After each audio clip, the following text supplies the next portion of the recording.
अरे दूल्हे को तो देखो, अपनी ही शादी के मंडप में लैपटॉप लिए बैठा है। बेंगलुरु शहर के सबसे बड़े होटल स्टारलाइट के बड़े से हॉल में कुछ लोगों की फुसफुसाने की आवाज आ रही थी।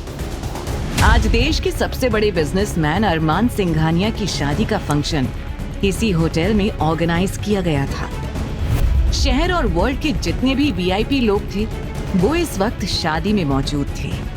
अरमान सिंघानिया शादी के कपड़ों में मंडप में बैठा हुआ अपनी दुल्हन का इंतजार करने के बजाय अपने ऑफिस का काम कर रहा था। उसके एक हाथ में लैपटॉप और दूसरे हाथ में उसका फोन था। उसके कुछ आदमी उसके आसपास खड़े थे।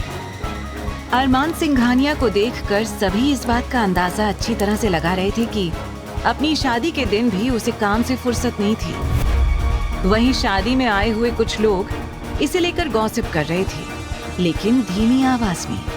मुझे एक बात समझ में नहीं आ रही है कि अरमान सिंघानिया ने एक मिडिल क्लास लड़की को ही अपनी पत्नी बनाने का फैसला क्यों लिया है, क्योंकि इसके जितना अमीर, डैशिंग, स्मार्ट और हैंडसम पूरे शहर में कोई नहीं है। अगर ये चाहे तो एक से बढ़कर एक अमीर लड़कियां इससे शादी करने के लिए तैयार हैं।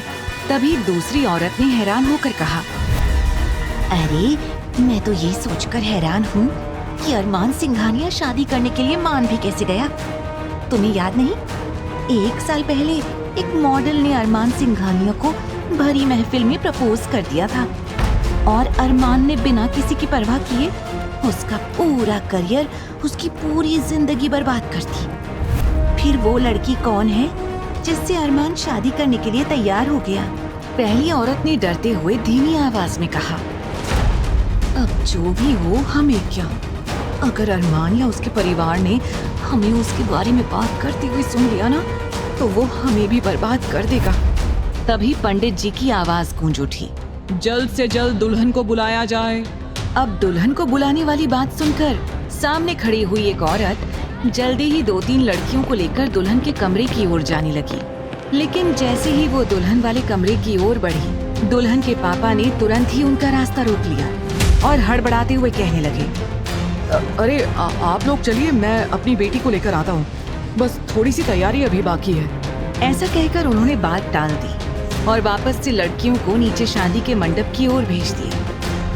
उन सबसे कुछ दूरी पर खड़ा एक बूढ़ा आदमी बड़ी ही हैरानी से ये सब कुछ नोटिस कर रहा था। वो शख्स कोई और नहीं बल्कि अरमान सिंघानिया के दादाजी आलोक सिंघानिया थे, जिनके कहने पर ही अरमान सिंघानिया ये शादी कर रहा था। और क्योंकि उनकी आखिरी ख्वाहिश यही थी कि वो अपने पोते की शादी अपनी आंखों से देख सके, इसलिए आलोक सिंघानिया ने अरमान की शादी तय कर दी थी। और शादी के लिए उन्होंने अपने ही ऑफिस में काम करने वाले एक क्लर्क मिस्टर मनोज मल्होत्रा की बेटी को चुना था। मिस्टर मनोज मल्होत्रा की बेटी का नाम प्रियंका था। प्रियंका को अरमान से मिलाया गया था और उसे बताया गया था कि अरमान की शादी प्रियंका से ही होगी। प्रियंका ज्यादा खूबसूरत नहीं थी, लेकिन वो किसी और से प्यार करती थी। साथ ही साथ उसकी जिंदगी में अपने कुछ सपने थे। वो जिंदगी अपनी शर्तों पर जीना चाहती थी। लेकिन जितना उसने अरमान के कारनामों के बारे में सुना था, उसके बाद से उसे अरमान से काफी ज्यादा डर लगने लगा था। अरमान को लड़कियों से एक तरह से चिढ़ थी, और ये चिढ़ क्यों थी, इसके उसके अपने रीजंस थे। क्योंकि पास्ट में उसके साथ कुछ ऐसा हुआ था जिसके बाद प्यार से, विश्वास से, हर चीज से उसका भरोसा उठ चुका था, जिसकी वजह से अब उसकी जिंदगी में सिर्फ पैसा कमाना सबसे ज्यादा जरूरी बन गया था। और उसी की बदौलत आज सिंघानिया इंडस्ट्रीज न केवल शहर भर में बल्कि पूरे देश की नंबर 1 इंडस्ट्री थी। अब जैसे ही बिना दुल्हन के वो औरतें वापस आईं, आलोक जी को कुछ गलत होने का एहसास हुआ। कहीं कुछ गड़बड़ तो नहीं है, मुझे दुल्हन के कमरे में जाना होगा। वो बिना कोई हलचल किए उस कमरे की ओर जाने लगे जिस कमरे में प्रियंका यानी कि दुल्हन मौजूद थी। और जैसे ही वो वहां गए, उन्होंने देखा कि कमरे में किसी के रोने की आवाज आ रही थी। अब आलोक जी काफी हद तक हैरान परेशान हो उठे और बिना दरवाजे पर दस्तक दिए तुरंत अंदर चले गए। अंदर आकर उन्होंने देखा कि एक बहुत ही खूबसूरत और प्यारी सी लड़की का हाथ मनोज जी यानी कि प्रियंका के पापा ने पकड़ रखा था और साथ ही साथ प्रियंका की माँ उसे मार रही थी। आलोक जी की हैरानी का कोई ठिकाना नहीं रहा और वो रौबदार और तेज आवाज में बोले, ये सब क्या हो रहा है यहाँ पर? आलोक जी की रौबदार आवाज गूंजते ही सभी हैरानी और डर से आलोक जी को देखने लगे और वो लड़की जिसका हाथ मनोज जी ने पकड़ रखा था बुरी तरह से रोने लगी। तभी आलोक जी फिर से बोले, ये लड़की कौन है और इसको आप इस तरह क्यों मार रहे हैं? और प्रियंका कहाँ है? नीचे पंडित जी दुल्हन को मंडप में बुला रहे हैं, जल्दी बताइए प्रियंका कहाँ है? अगले ही पल मनोज जी और साथ ही उनकी पत्नी सीमा जी दोनों सिर झुकाकर खड़े हो गए और सीमा जी धीमी आवाज में बोली, हमें माफ कीजिएगा सर, प्रियंका यहाँ नहीं है। ये कहते हुए सीमा और मनोज ने अपने हाथ जोड़ लिए।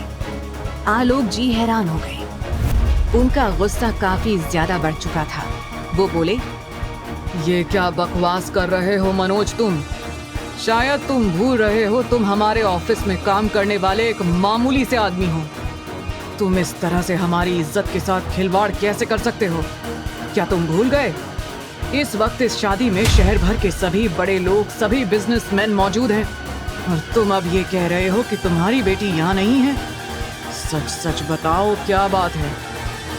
अब जैसे ही आलोक जी ने ये कहा, मनोज जी की पत्नी सीमा आगे आई और मासूम सी शक्ल बनाकर रोने का नाटक करते हुए कहने लगी, मैं बताती हूँ सर, क्या बात है।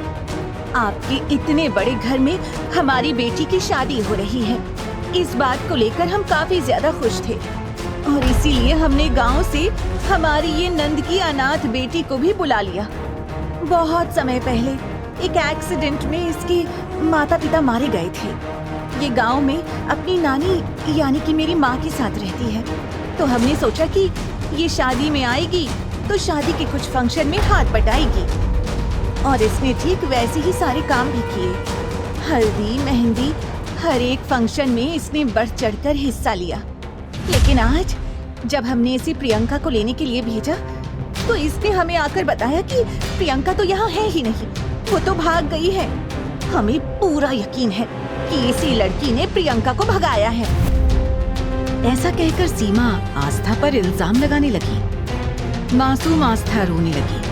उसने रिक्वेस्ट करते हुए सीमा जी से कहा, इसमें मेरा कोई कसूर नहीं है मामी, आपको गलतफहमी हुई है। जब मैं प्रियंका दीदी को लेने के लिए इस कमरे में आई, प्रियंका दीदी उस वक्त कमरे में मौजूद ही नहीं थी। आप प्लीज मेरी बात का विश्वास कीजिए। ऐसा कहकर आस्था रोने लगी। रोने की वजह से उसकी खूबसूरत सी नाक एकदम टमाटर के जैसे लाल हो गई थी, जिसमें वो रोती हुई और भी ज्यादा खूबसूरत और प्यारी लग रही थी। तभी आलोक जी मनोज और सीमा पर गुस्सा होते हुए बोले, हमें ये सब कुछ नहीं सुनना है। हमें अभी इसी वक्त किसी और लड़की का इंतजाम करके दो। हम आज के आज ही ये शादी करेंगे। अगर आज ये शादी नहीं हुई तो पूरा का पूरा सिंघानिया एम्पायर बर्बाद हो जाएगा और तुम अच्छी तरह से जानते हो कि उसके बाद अरमान तुम्हारी क्या हालत करेगा, क्योंकि वो सब कुछ बर्दाश्त कर सकता है लेकिन अपने बिजनेस पर और अपनी फैमिली पर कोई भी बेइज्जती या दाग बर्दाश्त नहीं कर सकता। अब मनोज और सीमा दोनों एक दूसरे की शक्ल देखने लगे थे। तभी अचानक सीमा आगे आई। आस्था का हाथ पकड़कर उसने तुरंत आलोक जी के सामने उसे पटक दिया और कहने लगी, हमें पूरा यकीन है सर, इसी ने कुछ न कुछ गड़बड़ की है और अब इसकी भरपाई ये ही करेगी। अगर आप कहें तो हम अभी और इसी वक्त इस लड़की को शादी का जोड़ा पहनाकर मंडप में बिठा देंगे। अचानक सीमा जी की बात सुनकर आस्था की हालत खराब हो गई। वो घबराते हुए बोली, मामी जी, आप ये कैसी बातें कर रही हैं? आप भला मेरी शादी ऐसे कैसे करवा सकती हैं? अभी मेरे सपने हैं, मेरा करियर है, मैं डॉक्टर बनना चाहती हूँ। मुझे अभी जिंदगी में बहुत कुछ करना है और मैंने आपसे कहा ना, मैंने कुछ नहीं किया है और मैं गांव से शहर सिर्फ और सिर्फ प्रियंका दीदी की शादी अटेंड करने के लिए ही आई हूँ। मैं उनकी शादी में उन्हें शादी से भगाने के लिए थोड़ी आई हूँ। आपको गलतफहमी हुई है। आलोक जी बड़े ही ध्यान से आस्था की ओर देख रहे थे। असल में आस्था उन्हें पहली नजर में ही भा गई थी। लेकिन अब आस्था की इस तरह की बातें सुनकर वो काफी हद तक थोड़ा सा परेशान भी हो गए थे। वो मन ही मन बोले, क्या ये लड़की अरमान के लिए सही रहेगी? इसके अपने सपने हैं, लेकिन अरमान किसी भी कीमत पर लड़कियों के जॉब करने की बात को मंजूरी नहीं देगा, जबकि आस्था डॉक्टर बनना चाहती है। आस्था के गांव में दूर दूर तक कोई डॉक्टर नहीं था। जब उसके माता पिता के साथ वो हादसा हुआ था और उनकी मौत हो गई, तब से आस्था ने कसम खा ली थी कि उसकी जिंदगी का इकलौता मकसद डॉक्टर बनना ही है। डॉक्टर बनकर वो अपने गांव में ही अपना एक छोटा सा अस्पताल खोलेगी या फिर छोटा सा क्लिनिक खोलकर लोगों की सेवा करेगी। और जिस तरह से उसके माता पिता की मौत हुई थी, वो किसी और की मौत नहीं होने देगी। तो डॉक्टरी करना उसके नस नस में बस चुका था। लेकिन अब अचानक से शादी की बात सुनकर उसके आंसू रुकने का नाम नहीं ले रहे थे। तभी उसकी मामी आगे आई और एक और चांटा उसने आस्था के मुंह पर दे मारा और कहने लगी, ए लड़की, अपनी फालतू की बकवास बंद कर। अगर तूने आज ये शादी नहीं की तो जानती है हम लोग कितनी बुरी तरह से बर्बाद हो जाएंगे। इतना ही नहीं, अरमान सिंघानिया के आदमी हमारी जान ले लेंगे। वो तेरे मामा को गोली मार देंगे, गोली। अब तू देख ले तुझे क्या करना है। अगर तू हमारी लाश देखना चाहती है तो बेशक ये शादी मत कर। ऐसा कहकर वो बुरी तरह से आस्था को मजबूर करने लगी। वहीं आस्था के आंसू और ज्यादा बहने लगे। उसे कुछ समझ में नहीं आ रहा था कि वो करे तो क्या करे। लेकिन तभी आलोक जी ने कहा, इस लड़की को शादी के जोड़े में तैयार करो, फटाफट से मंडप में बैठा दो। आलोक जी ये ऑर्डर देकर वहां से जा चुके थे। आस्था घुटनों के बल बैठकर बुरी तरह से रोने लगी। तभी अचानक उसके मामा दोनों हाथ जोड़कर आस्था के सामने घुटनों के बल बैठ गए। वो रोते हुए बोले, आस्था बेटा, अपने मामा की जान और इज्जत दोनों ही बचा लो। मुझ पर ये एहसान करो, अगर तूने आज ये शादी नहीं की तो अरमान सिंघानिया हम सबकी जान ले लेगा। तुम नहीं जानती कि वो गुस्से में कितना ज्यादा खतरनाक बन जाता है। उसके लिए जान लेना बहुत मामूली सी बात है बेटा। हमारी बात मान लो और शादी के लिए हाँ कह दो। ऐसा कहकर वो बड़ी ही बुरी तरह से रोने लगी। आस्था को कुछ समझ में नहीं आ रहा था। उसने सवाल करते हुए कहा, मैं ये शादी कैसे कर सकती हूँ? मेरे बाद मेरी नानी का क्या होगा? मेरी नानी मेरे बगैर नहीं रह पाएंगी। मनोज जी जल्दी से उसे समझाते हुए बोले, बेटा, शायद तुम भूल रही हो, तुम्हारी नानी मेरी माँ भी है। तुम्हारा ध्यान रखने के लिए हमने उन्हें उस गांव में तुम्हारे पास छोड़ रखा था, लेकिन अब मैं उन्हें हमेशा के लिए वहां से ले आऊंगा। बेटा, बस तुम शादी के लिए हाँ कह दो। मैं तुमसे वादा करता हूँ उनकी दिन रात सेवा करूंगा। अपनी नानी को लेकर परेशान होने की कोई जरूरत नहीं है मेरे बच्चे। आस्था पर उनकी इन बातों का असर नहीं हो रहा था। वो अब भी शादी के लिए तैयार नहीं थी।